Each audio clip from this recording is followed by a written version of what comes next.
বিসমিল্লাহির রহমানির রহিম। আমি রকিবুল ইসলাম মক্কি ব্লগ থেকে 6 আগস্ট শোকের মাস। এটা শোকের মাস থাকবে কিনা জানি না, কতদিন শোকের মাস মনে রাখবে। বঙ্গবন্ধু আর বলতেছে না কেউ, বলতেছে বাঙালি বন্ধু।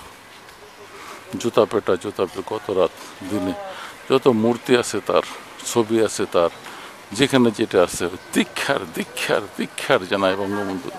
থু থু করতেছে মানুষ। কি অবস্থা!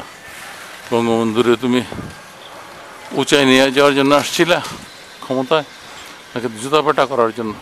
টাকা দিয়ে কি হয় বলো? এই মৃত ব্যক্তি যাই অসম্মানিত হয়েছিল, আগে হয়েছিল তার ছেলেদের জন্য, এখন বাকি অপমানটা হইল তোমার জন্য। আওয়ামী লীগ কমর সোজা করে দাঁড়াইতে অনেক সময় লাগবে। তুমি দেশকে ভালোবাসো, তোমার বাপের দেশ বলতেছো, এই তোমার বাপের দেশ 1 সেকেন্ড তুমি দেয়। দেশটা কারো পাবেন না। এখন বুঝছো তো, দেশটা জনগণের। যে কোনো প্রকারে জনগণের কষ্ট দিয়ে কোনো দেশের প্রেসিডেন্ট ঠিক থাকতে পারে না। চায়না থেকে তোমার দৌড়ায় দিছে, আইসা মাথা খারাপ হয়ে গেছে। ইন্ডিয়ার সাথে খাতির রাখো, ইন্ডিয়া তোমার বাঁচাইতে পারলো? সকল শক্তির উৎস জনগণ, of the people, by the people, for the people বলো ঠিকই, কিন্তু মানো না। কথা একটাই, জানি কিন্তু মানি না।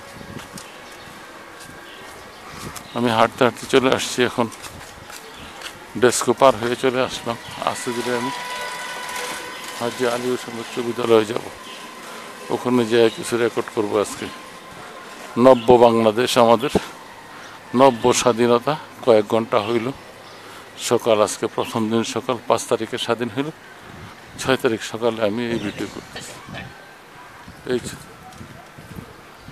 ডেস্কো 13 নম্বর, এখান থেকে যাচ্ছে আমি হাজি আলী হোসেন উচ্চ বিদ্যালয়, ওখানে ব্যায়াম করব। আল্লাহ আমাদের দেশটাকে রক্ষা করুক, পুলিশদেরকে হেদায়েত করুক।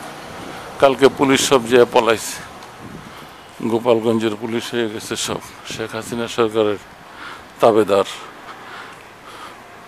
কোনো মানুষের মনে রহমত নাই।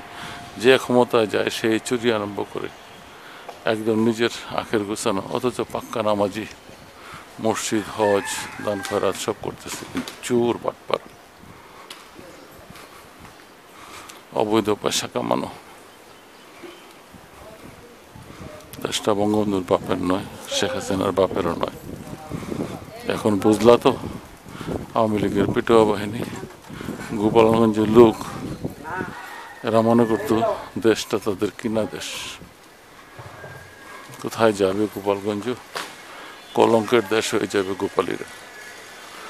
শেখ সাহেবের নাম নিবে মানুষের থু করে এখন থেকে। আমি কারো আওয়ামী লীগে না, আমি বিএনপিও না, আমি সাধারণ জনগণ। দেখি আমার বন্ধুরা সব আওয়ামী লীগের লোক, আমি আছি তাদের সাথে, কিন্তু মনের কথা বললাম, জনগণের মনের কথা, একটা আমার মনের কথা নয়। আজকে জনগণ এমন না হইলে এভাবে, বাচ্চারা আসছে, সাথে গাইডেন্সরাও আসছিল, সকল স্তরের আর্মি, রিটায়ার্ড আর্মিরা শুদ্ধ চলে আসছে।